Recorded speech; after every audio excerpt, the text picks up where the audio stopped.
Ladies and gentlemen, welcome back to the Front Row Access Podcast. I'm your host, Steven Russo. This is Gavin. You might remember him from our very, very early podcasts that are in the archive, and you will never be able to see the light of day. The prodigal son has returned. The prodigal son has returned. And, that's actually a pretty good point to make, because today we actually are going over the American Nightmare, Cody Rhodes, and in the words said by Corey Graves. Was it Corey Graves? I believe it was Graves.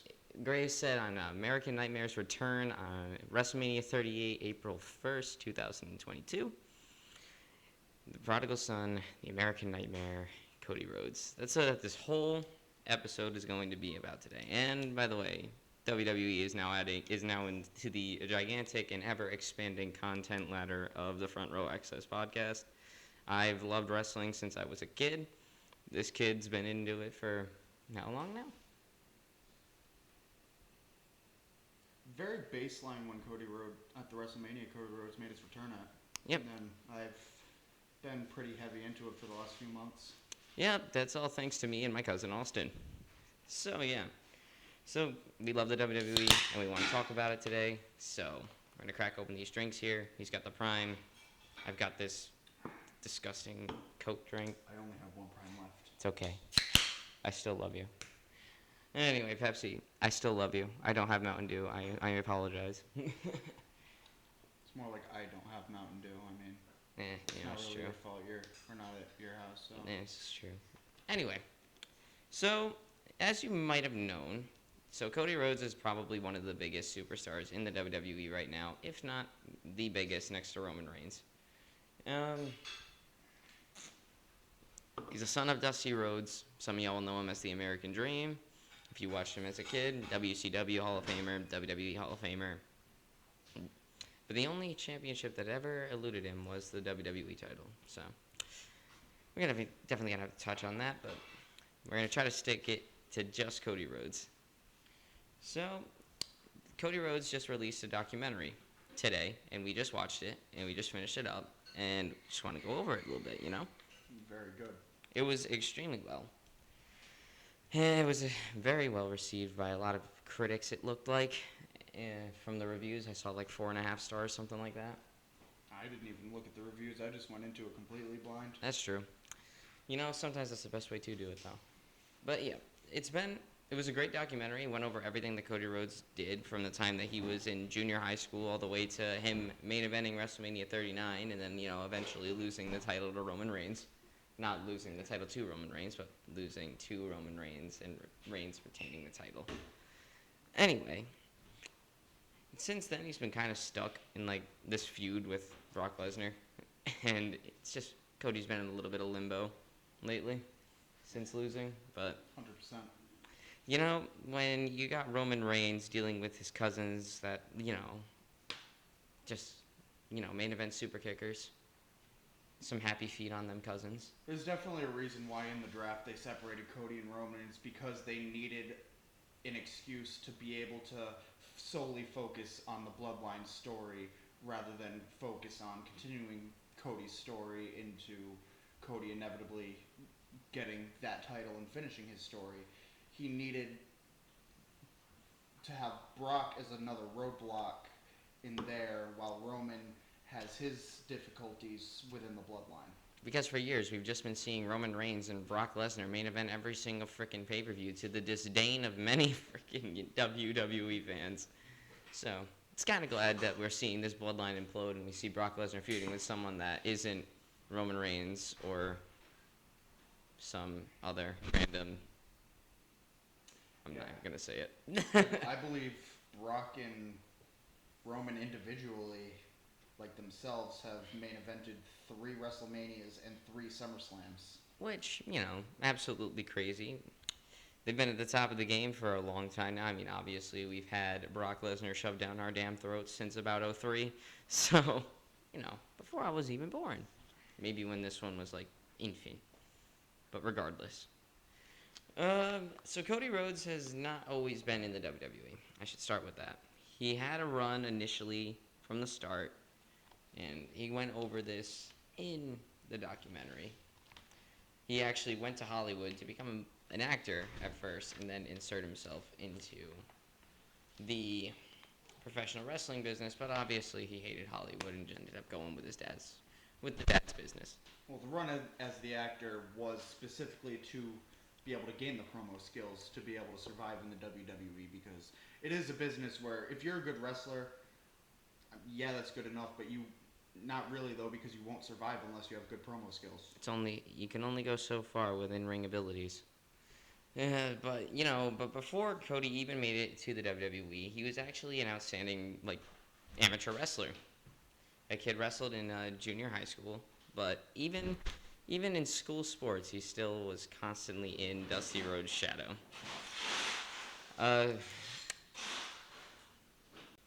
Cody was an outstanding amateur wrestler. He started in junior high school, and even when he was wrestling other schools, still living in Dusty's shadow with some parents screaming, "Go beat Dusty," at him from the crowd. That was mentioned in the American Nightmare Becoming Cody Rhodes documentary, to which Cody's reply was, "Sir, I'm a child." Yeah, it's a pretty good reply there. I mean, what are you going to do? I mean, he's not Dusty. He was a kid, wasn't even a professional wrestler at that point. He's just He an was amateur. still doing Greco-Roman wrestling at the competitive middle high school level. So, not really much to it other than that. But the big thing about that was he wrestled and he played football. That was him throughout his school years. But he really loved the Greco-Roman wrestling. He actually would go on to win a couple of state championships for his high school, and he had a record, and was mentioned, of 101 wins and 2 losses in his time as an amateur wrestler. Yeah, that was across his junior and senior year of high school. Which was absolutely crazy. He even actually went up against Xavier. I don't think he went up against Xavier Woods himself, but Xavier Woods went to his rival high school and actually did witness Cody probably beating one of his classmates, which is hilarious if you ask me. Yeah, it's crazy how the connections can be formed like that, honestly. Yep. So, but towards the late teen years after he graduated high school, the success of Dusty Rhodes actually diminished. And Dusty and the family actually went a little bit broke for a little bit, and that's when Cody decided to go to Hollywood and try to become an actor, and then get those promo skills, and then come back. Actually, the whole thing about in the documentary, it was talking about how Dusty had to do a car commercial just to keep his truck. I'm surprised that in the documentary it didn't show the promo that Cody Rhodes did with Paul Heyman, talking about that very situation. Oh yeah, because it was a big promo. I mean, you're going up to Paul Heyman and you're talking about how Paul Heyman did all this stuff that fixed his family, and it didn't even make it into the documentary, which honestly surprised me. Yeah, I didn't even think about that. That was one of the first promos that happened between the Cody and the Roman build-up to WrestleMania 39 earlier this year. And, yeah, I totally forgot about that. I'm surprised. Yeah, why didn't they add that in there?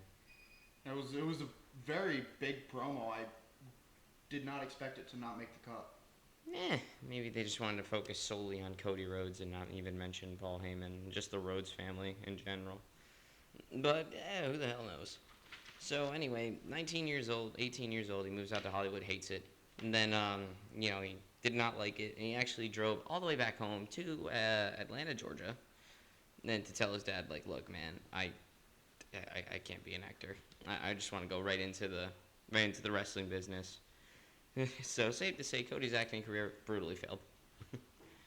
But he wanted to be a wrestler, and Dusty Rhodes had said, "You just gotta promise me this: if you want to become a wrestler, you gotta train to be the best." Right? I'm pretty sure those words are stuck with Cody to this day. And, the weight of those words from his own father, you gotta train to be the best. If you're not the best, then what the hell are you doing it for? And then, eventually he joined OVW at 20 years old, which is Ohio Valley Wrestling. It's a WWE developmental program. It's like NXT before NXT even existed. He was put in there at Vince McMahon's request, actually, following the Hall of Fame induction speech that he had for Dusty Rhodes.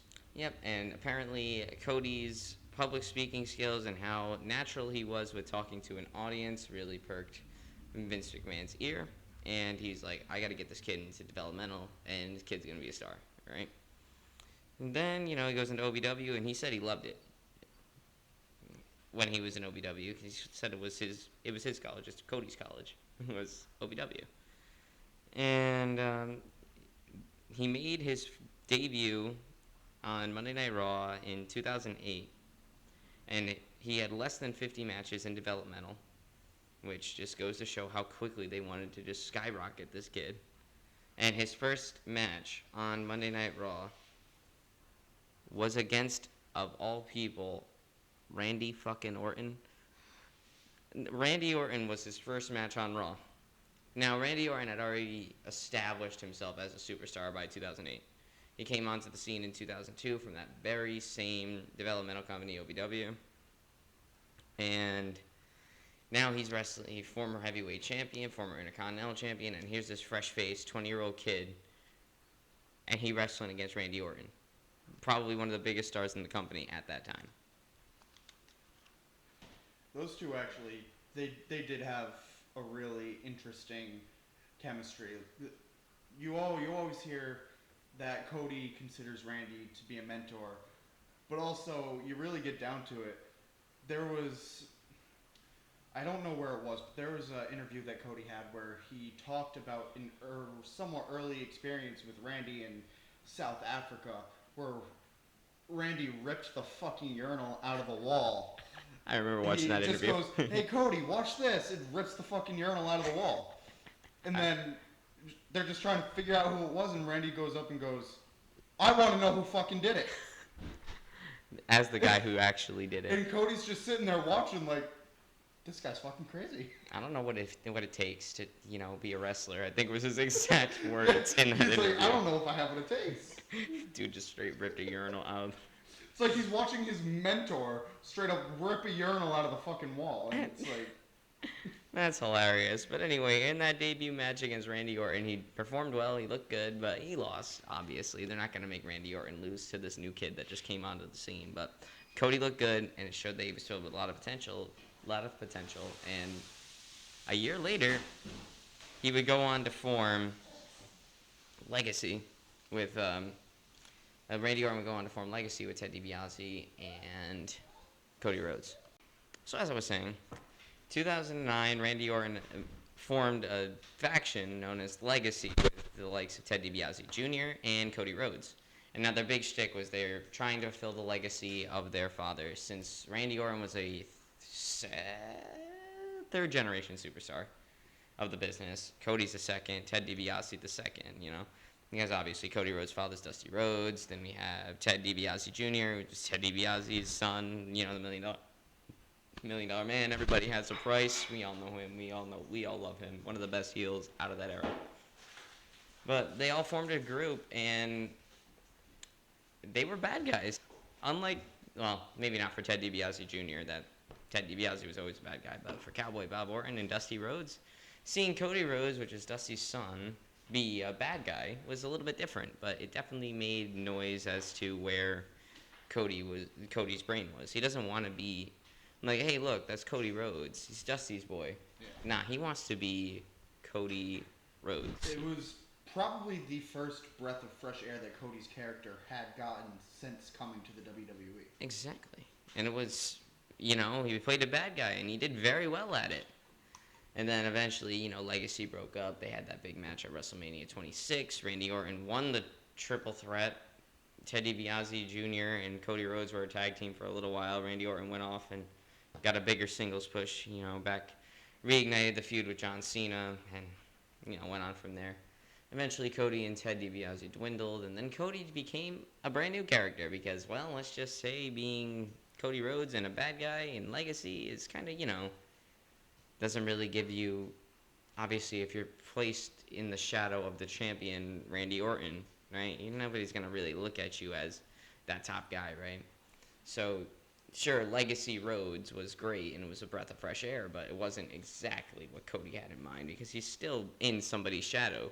If he isn't known as Dusty's kid, he's going to be known as Randy's hench guy, one of Randy's henchmen.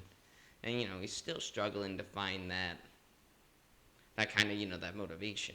Not even motivation. He's trying to find that character that, like, really makes him him. And he found it. And he got this new gimmick called the Dashing Cody Rhodes. And a fun fact about that little character is it all came to be because of a Divas poll on Twitter back when the women's division were called Divas, right? There was a Twitter poll that said who they thought was the hottest male superstar in the locker room, and all of them voted on Cody Rhodes. And this, I'm confident that poll was Rigged. scripted. I'm positive.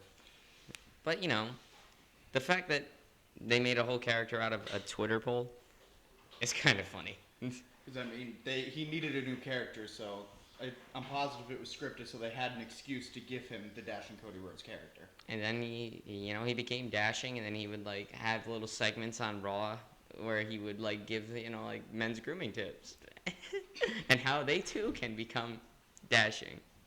He's acting like this cocky fucking prick, right? Saying that he's better than everybody, and he was all dashing until one day Rey Mysterio 619'd him, right? And apparently broke his nose. 619 that brought about the paper bags. So Cody Rhodes would go on to get a mask, like a surgical mask that he put on, and then like he became the undashing, ugly Cody Rhodes, and he'd always try to hide his face in the camera, like don't look at me, I'm ugly, shit like that. Don't look at me, I'm ugly. And then like it got so bad to the point he's like, if I can't be Dashing, then all of you need to wear a mask. Because if I can't be Dashing, nobody can. They'd actually go into as he's coming down the ramp, he'd come down with these paper bags and like put them over people's heads because he doesn't want to see their face. And eventually got over so well as a gimmick that, well, people started showing up to the shows wearing paper bags. Like, got their own paper bags. And, he was in his own way getting over, but, it's just kind of weird the way it happened. Everybody's walking in with paper bags on their head. People gonna definitely think something of that. But that was Cody Rhodes' character, and he did tremendous at it all the way to the build to Rey Mysterio and Cody Rhodes match at WrestleMania 27, which I watched that live, and then Cody would go on to win that match. And the reason that how he lost that mask was Randy Orton would attack him a couple of weeks later. I remember this just from my own memory. It wasn't mentioned in the documentary. But the way he lost his mask and became, Dashing again, and it came back as like a baby face rather than a heel, was a couple of weeks after WrestleMania. He got attacked by Randy Orton, his old mentor, because Randy Orton was mad. He's got disqualified from a number one contender match for the World Heavyweight Championship. And he just let it out on Cody Rhodes, broke his mask, just hit him with a bell over the head. Got a couple of, I think he got 19 staples in because of that, which is a whole lot of staples. But then, in the process, his mask got broken. Of course, I don't know if that's true, but that's coming from my 7-year-old brain, and it's one of my earlier memories. So I'm going to hope that my memory serves me right. I know y'all are going to roast me in the comments if I don't get it right, but you know what? Thanks for the info if you do end up roasting me in the comments. I appreciate it. But, then he went out for a little bit because he was hurt. And then he came back as babyface, and he was dashing again. And he went on to have a very good Intercontinental Championship run where they had like that old ovalish, weird-looking Intercontinental belt. It was disgusting. It looked gross. But then he brought back the classic Intercontinental Championship, the one that Macho Man Randy Savage held, the one that the Honky Tonk Man held, that same title design. He brought it back, and good looking one. And it was a good looking one. And instead of it being on a black strap, he put it on a white strap. So it's a revamped look and it looked really good, but it was still the same design as the classic Intercontinental title belt. And then he would go on to have a tremendous Intercontinental title run. I think he lost it at WrestleMania, either 29 or 28. It was one of those two. But he went on a very good run with it. He was getting over with, and it showed his, his prowess as a single superstar, that he could, be this ultimate face of the company, right? Because they tend to use those championships like the Intercontinental title and United States Championship belts, kind of as a stepping stone in a way to seeing how well you can do with like one of the main event singles titles, the World Heavyweight Championship, WWE Championship, or these days the Universal Championship and the World Heavyweight Championship. But you know what I mean. Yeah. But he had a pretty good run as Intercontinental Championship. I remember watching him as a little kid and really enjoying it. But at some point after Battlegrounds 2013, when the Rhodes family, Dusty Rhodes, Cody Rhodes, and Goldust, or Dustin Rhodes, if you will, the Rhodes dynasty went against the Shield. And y'all know the Shield, or at least you should. Roman Reigns, Seth Rollins, Dean Ambrose, or Jon Moxley, if you didn't watch him in WWE. But they were all in the Shield together, and they had a match at Battlegrounds in October of 2013 where they won that match. But then after that, Cody's character of, the dashing Cody Rhodes ended up plateauing. He wasn't going very far with it anymore. But was it really getting flat, or was he just not being booked right? We'll never know. But eventually they had to say, we gotta get you a new gimmick. So then enter Stardust. The worst thing for his career. Absolutely the worst thing. They put him in they put him in the bodysuit, they gave him the face paint, the weird looking gloves, and this whole outlandish character. Continue. In retrospect, though, it is among the best things, I guess, because it allowed for him to go out and find himself and become the American Nightmare, which the documentary itself said. The American Nightmare is a mix of everything. It's a little bit of dashing Cody Rhodes. It's a little bit of Stardust. It's a little bit of Dusty himself.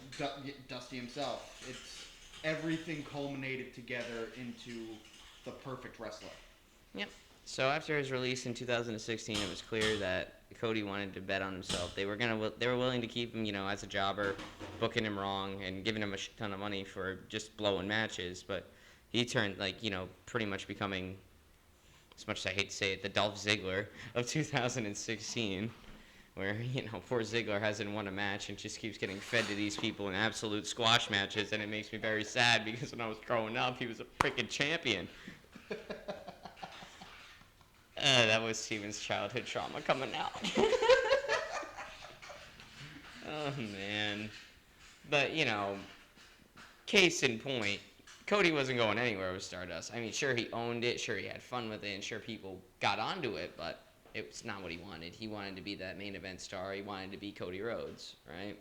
So, he eventually left the company, and then he went on to the indie scene.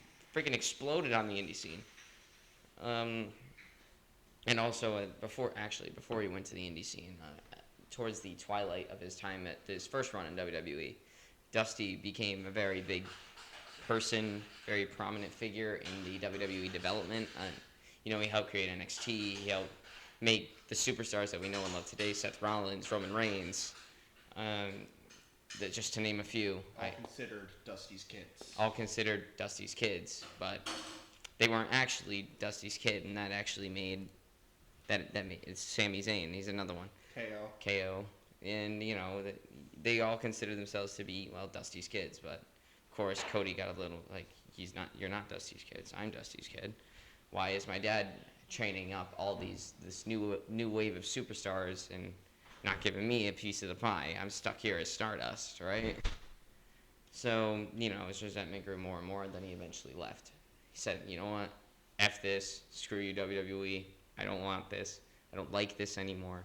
I'm gonna go and find myself on the indie scene. And that was after Dusty's death. Yeah, unfortunately, it was after Dusty's death and the conclusion of the Stardust run. Dusty Rhodes did die in June of 2015 when Cody was still Stardust, and then he was out for a little bit. Obviously, his dad just fucking died, but everybody thought he was gonna come back as Cody Rhodes, myself included, when I was watching back then, but he didn't. He kept being Stardust because he wasn't. He said in the documentary, Cody said he wasn't ready to be Cody Rhodes at that moment. He had Stardust. He had a character that could hide, well, the suffering Cody Rhodes. Yeah, he already had the mask on, so he didn't have to put one on to hide his pain, his suffering. He already was hidden. And then as of October or September of 2015, after that SummerSlam in August of 2015, he said, deuces, left the company. But, it waited a couple of months, then he absolutely exploded onto the indie wrestling scene. Because obviously they knew and loved him from his dashing run as Intercontinental Champion, and the legacy run. All the good things that he did in his first run as WWE superstar. They loved him because of that, and now they're ready to see what happens when he isn't a victim of management. All right, when he isn't seen as that undesirable figure, which is the undesirable part of the undesirable than the undeniable and uncrowned. The undesirable part was he was seen as, well, this dude isn't going to go anywhere unless he's Stardust. He's not good enough. So then, he said, screw you. Explodes on the indie scene. I think he... Let's see. Ooh, I skipped ahead on my pages. Oh, my goodness. So anyway, Cody's indie run. So, turned down a lot of money, bet on himself, and exploded onto the scene. Became a main eventer in many different smaller promotions, local promotion. I think his first indie match was in Northeastern Wrestling. In Northeastern Wrestling was when he exploded onto the indie scene, and then eventually he moved on to New Japan Pro Wrestling. You guys might have heard that a little bit, and then he just became this big star in all of these other promotions. Yeah, he had big matches with big name people that were in the WWE, but just not in there as much anymore. Like he had multiple matches with Kurt Angle. Back when Kurt Angle was still kicking. Now I don't even think he could Now I don't even think he could run ropes these days. But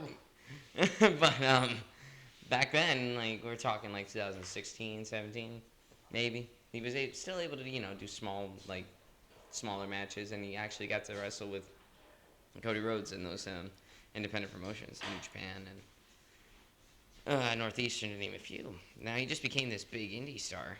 And then eventually, his contracts wore out with the indie companies, and then he went and self-financed in an indie event called All In back in 2018. Him and two other friends that he met in the business,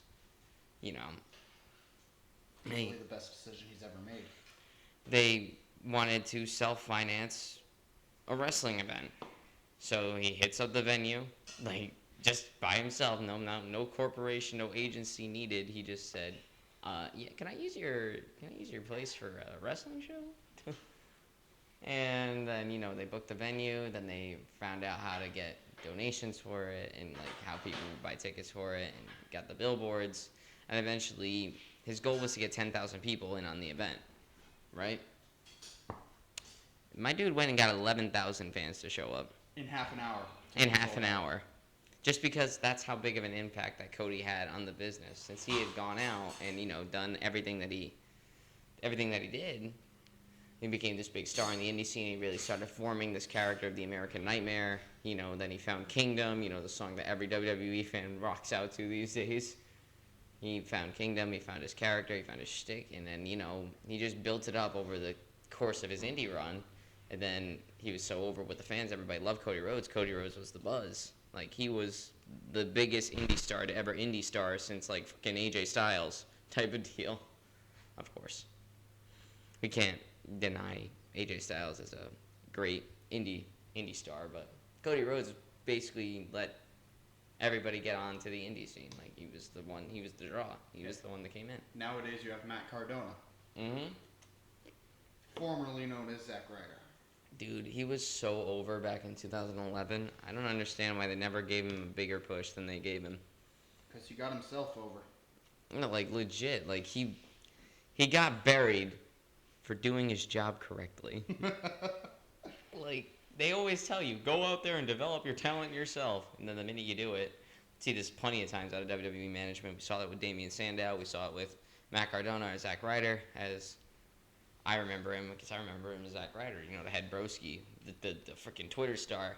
He'd give the little headband that said broski on it to the kid in the audience. The freaking banger theme song. And the dude was just super over, but eventually ended up just getting buried. Yeah, currently we have LA Knight. I'm gonna give up hope on it if he doesn't get a push after SummerSlam. If he doesn't get this push after SummerSlam, man, we love LA Knight. Yeah. Yeah. We love LA Knight. Please push LA Knight. We love him. He is literally Stone Rock. That's what we're gonna call him. We're gonna call him Stone Rock because he is the Attitude Era just in one person. Very nostalgic, very charismatic guy. But enough about LA Knight. I'm gonna get back to Cody. Cody got all these people on the map. He got himself on the map. He got the big, smaller companies on the map, and we just genuinely had a love for the business. So the business of professional wrestling doesn't matter where he is. He just likes professional wrestling. So that's why he performed at so many different stages, different places, small and big promotions. And then with the success of All In, when he got the 11,000 fans in a half hour because there was so much damn traffic on the website for tickets. That was like probably the biggest moment of Cody's career right there because he showed that he was able to, leave the undesirable jobber position that he was in as Stardust, and he was able to make his own little indie show with his two friends, and it friggin' blew up. And that was on September 1st, 2018. And this is when Cody not only mastered the superstar part of him, he mastered the business side of himself too. And then he was actually one of the first execs for AEW or All Elite Wrestling. That's like the second biggest wrestling company right now to WWE. It's producing great superstars, giving people a platform. It's on television, and Cody actually helped create All Elite Wrestling. He was the executive vice president for AEW. And January 1st, 2019, he signed the first few superstars. And, AEW is responsible for making a whole bunch of superstars and giving ex-WWE stars a second chance. I mean, we got Chris Jericho over there. We got Bryan Danielson or Daniel Bryan. And we have Dean Ambrose or Jon Moxley as he is in AEW. CM Punk. Yeah, CM Punk. That's a big one. Even the current champion over there, you got MJF. I mean, he wasn't exactly a WWE superstar, but he did have a role in the WWE. He goes back playing a security guard for Samoa Joe. Back in WWE, but if it wasn't for Cody making this new big promotion, or helping in the development of this new big promotion, we wouldn't get the superstar of MJF that all the AEW fans know and love, and ourselves included. MJF is awesome. I mean, I don't watch AEW as frequently as I watch WWE. Go ahead and roast me in the comments. Me either, but I will say I have been following a bit with the storyline of MJF and Adam Cole, and it's entertaining. I'll give it that. I mean, I don't have as much commitment to AEW as I have WWE, where I'll sit down and watch it on TV every week, but there are some entertaining things that come out of it. And it's truly a blessing that Cody was able to do this pretty much all on his own. And now he stayed in AEW. He was one of the biggest stars in AEW, but in January 2022, his contract with AEW ran out. Then, everybody's starting to buzz a little bit. What's Cody going to do? Is he going to sign another contract? And then Vince McMahon actually took notice to this, and he had one of the execs from WWE corporate to call up, I think it was Brandy Rhodes, Cody's wife, and is he actually out of contract right now? And then she's like, yeah, because everybody on the internet's like, Cody's out of contract. And then, now, of course, the buzz got to Vince McMahon. He had his exec call the wife, and sure enough, that was it. And then they called up Cody Rhodes, and Vince McMahon and this exec that talked to his wife went and flew out to Cody's house to get him back. So, safe to say, Vince McMahon learned from his mistake for that one. I mean, KO said it himself in the documentary. I mean, how many people can say that the chairman of the company that they want to be in flew to their house to get them back? After, Cody left the way he left, and he left with a pretty sour note, He didn't leave on very good terms with the WWE. And, he was blowing off shows after he was done. He'd go in the back and just drink after he's done with his match. But then he left on pretty sour terms with the WWE. And now all of a sudden you got the big boss man known as Vince McMahon, the big freaking Big kahuna. the big kahuna, the head Goomba of freaking WWE, the mob boss of them all, if you will, the mob boss of the pro wrestling business, Vince McMahon, going out to Cody Rhodes' house, who made this indie show with his friends, formed a competing company, and wants him back. So I mean, that's where the undeniable comes in, guys, right there, because when he came back, he was well received. Yeah, you can't deny the fact that Cody Rhodes is one of the best to touch wrestling. I mean, his promos are amazing. His in-ring work is amazing. It does, even if he's injured, his in-ring work is amazing. We'll get to that soon with the pec tear, but you just can't deny it. He's undeniable at that point. The dude legit went and built himself up after being given shit in the latter days of his WWE run, his first WWE run. So, Vince McMahon flies out to Cody's house, and Cody signs with WWE. He's set to come back at WrestleMania 28 on April 1st, 2022. And 38. It was 38. Not 28. Jesus, 28 was Rock versus... Guys, I'm running on 4 hours of sleep and 200 milligrams of caffeine. Please fucking forgive me. And then let's not forget to mention freaking Saturday into Sunday morning. I did not sleep at all because I had to go to some damn convention. Totally worth it, though. But anyway, back to Cody. So he signs on, and he's meant to face Seth Rollins at WrestleMania 38. And nobody knew that he was coming back. I mean, there was rumors, obviously. He's out of contract, so when you're a free agent, everybody starts buzzing. Like, oh, he can go back to New Japan. Nah, he's going to go to this one. Nah, he's going to go back to the indie scene. Nah, he's just going to go and do his own thing. Yeah. Nah. Yeah, nobody knew until WrestleMania. that day. Like, legit, I watched it live, and I had no idea Cody was coming back at all. Plus, this was my first WrestleMania in, like, maybe 2 years, because I didn't really watch through most of the pandemic. I find myself guilty of that. I only watched maybe a couple of big events, but to be honest, throughout most of the pandemic when they were in the Thunderdome, yeah, I didn't watch much at all. And I'll be honest, I didn't even know who Cody Rhodes was at the time. I mean, that WrestleMania was my first wrestling experience ever. Yep. And then when Cody came back, the music hit. I didn't know his music at first. That's how not following I was with Cody Rhodes at that time. I mean, I knew who he was. He was part of my childhood. I had his action figure growing up, and he was Dashing Cody Rhodes. I wish I would have brought it. I would have put him on display here. But I had his action figure growing up. I watched him when I was little, and so I knew who he was. But the music hit, and I'm like, who's this? Because I didn't know that I didn't watch AEW. If I was watching wrestling, I was watching WWE. I knew AEW existed, but I just didn't watch anything over there. Because I didn't know who was there, if I'm honest. I really did not do a lot of research at all. All we knew was that Seth Rollins' opponent was somebody of Vince McMahon's choosing. And then, sure enough, the music hit, everybody cheered, and I'm like, who the fuck is this? And then Cody comes up from the floor. I got one look at his face, and then I fucking flipped out. I knew exactly who it was. He witnessed me flip out when it was Cody Rhodes. And I was excited because this was the guy that I watched growing up. And, like, can't even lie to you, man. I was, like, blown away. I was, like, very happy because, like, this is a familiar superstar after me not watching a whole lot of wrestling through the pandemic, right? I watched the Royal Rumble that year. I watched the Elimination Chamber, sure. But, like, I never watched episodically, like, weekly. I'd watch Raw if I had nothing else to do, SmackDown if I had nothing else to do. But, like, it was nice to see a face that I knew because there was a lot of new people at the time. And I was like, new people, of course. Most of the people that watched were like, you didn't know that guy?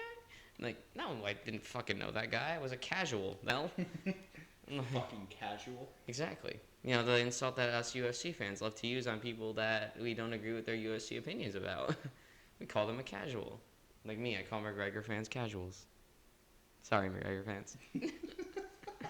I love Conor McGregor. Don't flame me too hard in the comments. Yeah. So when Cody came back, it was joyous. It was a familiar face from when I was growing up. I hadn't seen him in years, And then I seen him come down to the ring. He did all the same moves that he did when he was wrestling when I was a kid.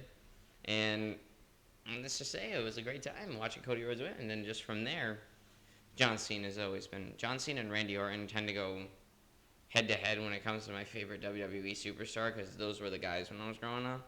Like one day I'm like John Cena more, Randy Orton more, but they're on the same playing field. But I think John Cena is a tiny bit higher for me, basically because like I idolized him as a kid, and I even his whole hustle, loyalty, respect thing I still try to live by now.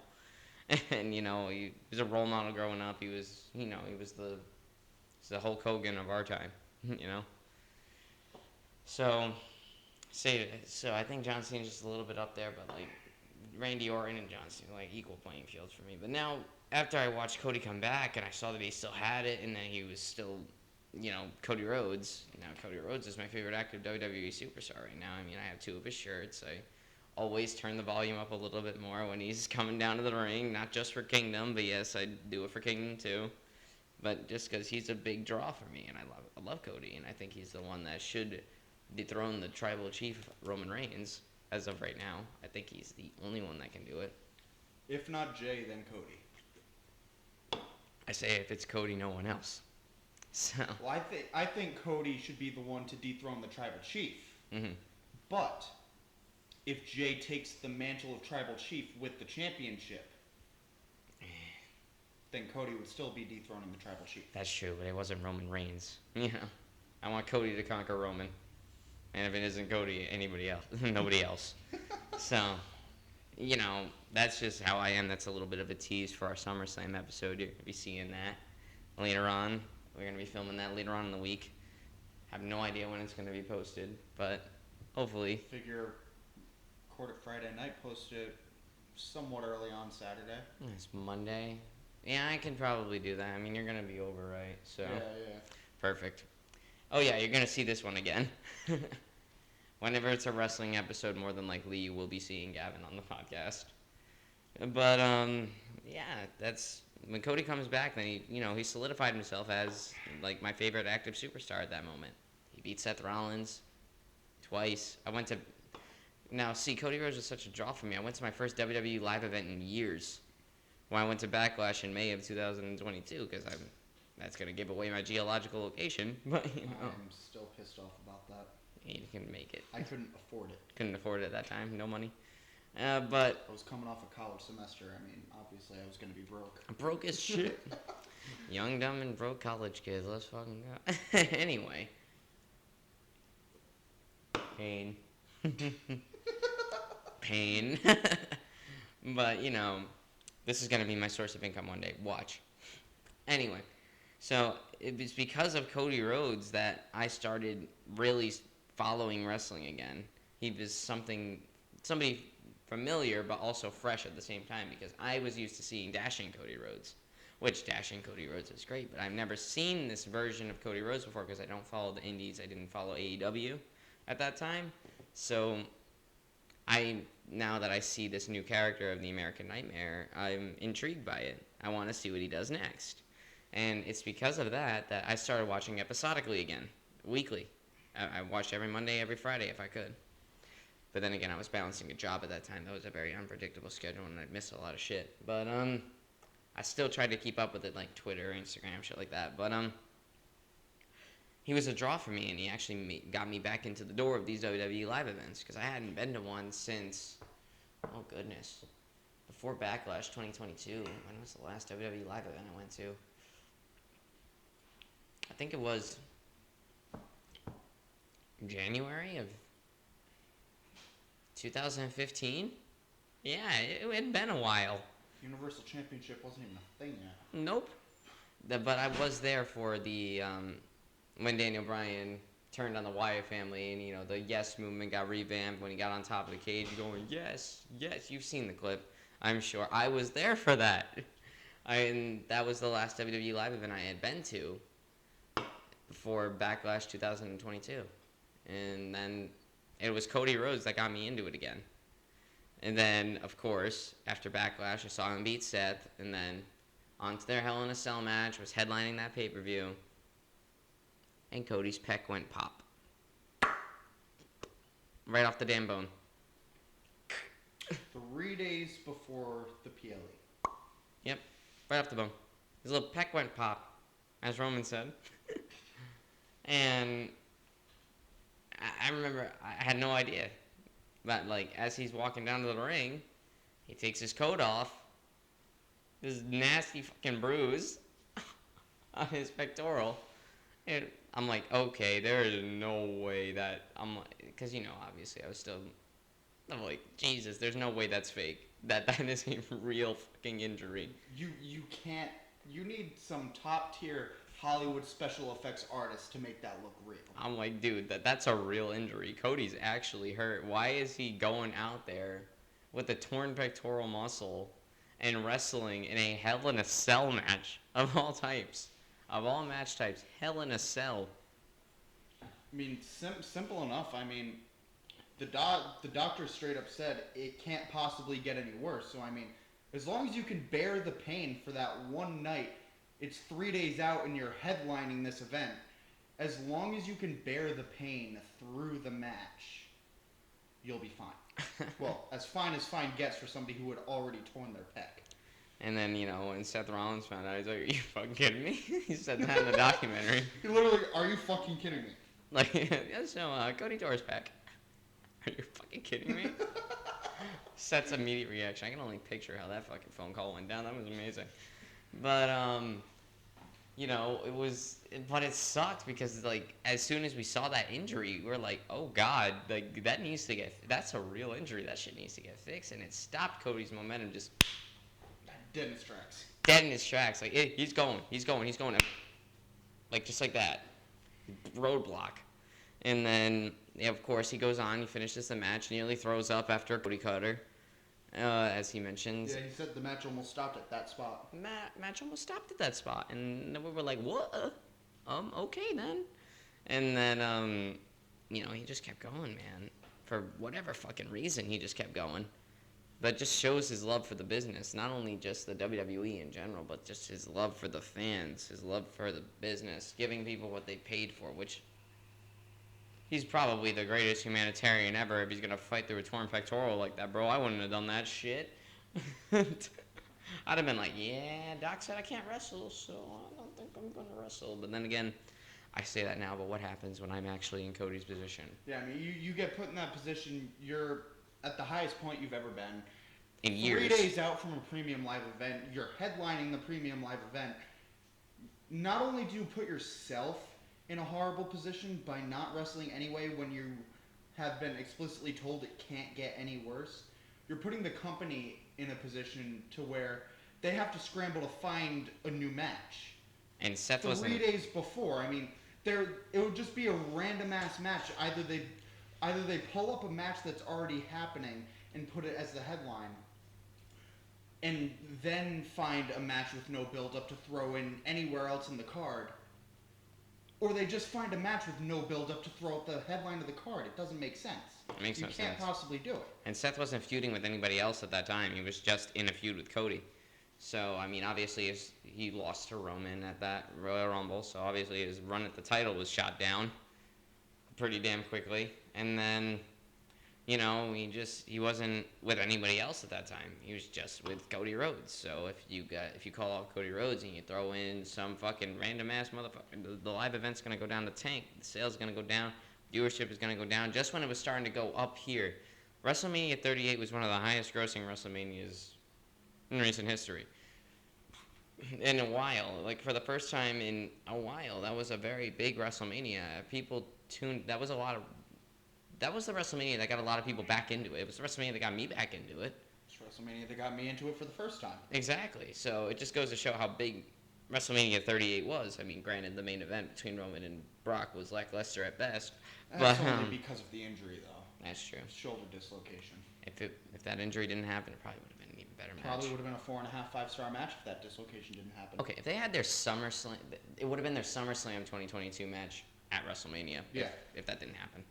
But, oh yeah, that SummerSlam match was awesome. If you haven't watched it, go and watch it. But, last year's SummerSlam, come on, you guys gotta get prepped. It's next Saturday. Big ass fucking tractor. The big ass fucking tractor. Farmer Brock flipping the ring up. But yeah, go ahead and watch that if you haven't already. But yeah, so there wasn't anybody else that could headline the card. Roman was on break. He was taking that premium live event out. I mean, he just performed at Backlash, so Brock was on break. Brock was on break at that time, and nobody else. Cody Rhodes is the next best thing, so they threw him in there. He got hurt, but then he still went and continued the match, which was fucking awesome. I don't even know if I would have done it. But then, of course, after that happened, Cody had to go out. He stopped his momentum right then and there. He was the highest he's ever been in years, and back in his home, the WWE, right? Obviously, instantly becoming one of the biggest superstars in the WWE as soon as he came back, and then now he stopped dead in his tracks. Adversity yet again on the side of Cody Rhodes. But that's the thing that we love about Cody Rhodes, though. The dude gets knocked down all the damn time. Doesn't matter what it is, whether it's losing to Roman Reigns at WrestleMania 39 and tearing his pectoral 3 days out from a premium live event. Yeah. Like, the dude has faced adversity plenty of times, but the guy keeps coming back, and that's a good role model, ladies and gentlemen. Almost like a certain one that I had that said never give up. Oh, 100%. And then in the documentary, you actually see Cody go under the knife. You see him with his chest open as well. So. It's so a trigger warning for people that are squeamish. You're gonna see an opened Cody Rhodes. You don't see like directly in, but you get a side angle, and you can kind of see the different layers from where it goes to skin to muscle to tendons. Yeah, you can kind of see that. And I watch MMA, so I mean, sure. I mean, I don't mind blood, but like, caught me off guard. I'm looking literally inside of a person's muscle tissue. Didn't expect to see the inside of Cody Rhodes today, so. Wasn't expecting that one, but anyway, he went through, goddamn, how many months of rehabilitation? He came back in January. He went out in June. Guys, I'm gonna do math. I have no. 6. Is that 6 months? He June, went out in June is 6. Yeah. So January's 1. There's 12 in a year. That's 6. 4 hours of sleep and 200 milligrams of caffeine and no sleep from Saturday into Sunday. Yup, Stephen's doing a podcast. It's literally the easiest possible math equation you could have gotten with months. I'm so not here, but here I am doing a podcast. Running on fumes, basically. Oh, good lord. Lovely. But anyway, Cody goes out on his little 6-month break. And then, all of a sudden, it's Royal Rumble season. Time for WrestleMania again. Cody Rhodes was teased to come back the whole time. And then eventually they announced that he was coming back. But let's be honest, we all saw that coming. And we all knew who was going to win that Royal Rumble. Cody Rhodes. They didn't even officially announce that he was coming back until when he came out at the Rumble. It was all they said was the only things that were confirmed is that he was done with rehabilitation. Not even, and then on top of that, they said it when the injury originally happened that it would take up to 9 months for him to recover from it, and instead he came back early, almost like Mr. John Cena did back in 2008 with his torn pectoral about the same time period. Yeah. So, he came back, surprise, entrance number 30, goes on, wins the Rumble, has a little bit of a build-up to WrestleMania 39 with Roman Reigns. Everybody walked into WrestleMania 39 believing that Cody Rhodes would be the one to defeat Roman Reigns and take the title, but, And then, it was what? Cody may be able to beat Roman, but Cody cannot beat Roman, Solo, and 2 Usos. Nope, absolutely not. And, he lost the match, and everybody walked home shocked. Like, the same energy that I got from, the conclusion of WrestleMania 39, of course, it's in no way going to ever be the same, but it was a similar energy to when Brock Lesnar beat The Undertaker at WrestleMania 30. Of course, nothing will ever compare to that gigantic shocker, but the energy was somewhat similar. Everybody walked in there expecting this, but it ended up being the other thing. But, there were still a lot of people that were like, nah, Roman's going to do it. But damn near everybody thought The Undertaker was going to keep a streak. But I'm just saying. Streak gone. I'm just saying. There was similar energy to that. Anytime we ever came at that kind of energy. Anyway. Loses at Mania. Then he gets into a feud with Brock Lesnar the next night. And that's just kind of where he's been ever since. Cena 2012 treatment? Pretty much. The night after WrestleMania, he loses the big match at Mania. Cena lost to The Rock at WrestleMania 28. And next night got attacked by Brock Lesnar. Feud with Brock, feud with a mid-carder. Feud with Brock, feud with a mid-carder. And then, of course, we had Cody, feud with Brock the next night.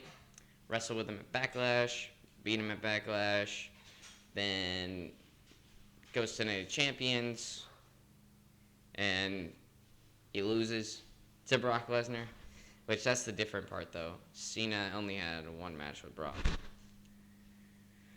But, it's still very similar to the Cena 2012 Year from Hell treatment. And then after Brock went on his little vacation, he got into a feud with Dominic Mysterio, of all people. Boo. But, who the fuck else are they going to put on? Who the fuck else was going to be there, bro? Could have done The Miz.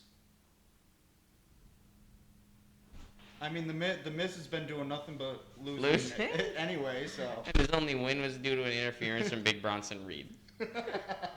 Oh, Miz. Wait, am I getting my pay-per-views right? It was. What the hell is the one I'm missing? There was the Backlash one where he faced Brock. We covered them all. Backlash, Night of Champions, and Money in the Bank. Oh yeah, that was my. The confusion there is probably the fact that there wasn't one in June. That's it. Yeah, I forgot about that. There was 2 in May. There was 2 in May, so there was none in June. I thought I was missing one. No. But no, now we got Brock and Cody 3 at SummerSlam, which, not what we want to see, but it's what we're going to see. It's honestly kind of what we need to see, though. You need a rubber match. You need to see who's actually going to finish out the feud as the winner.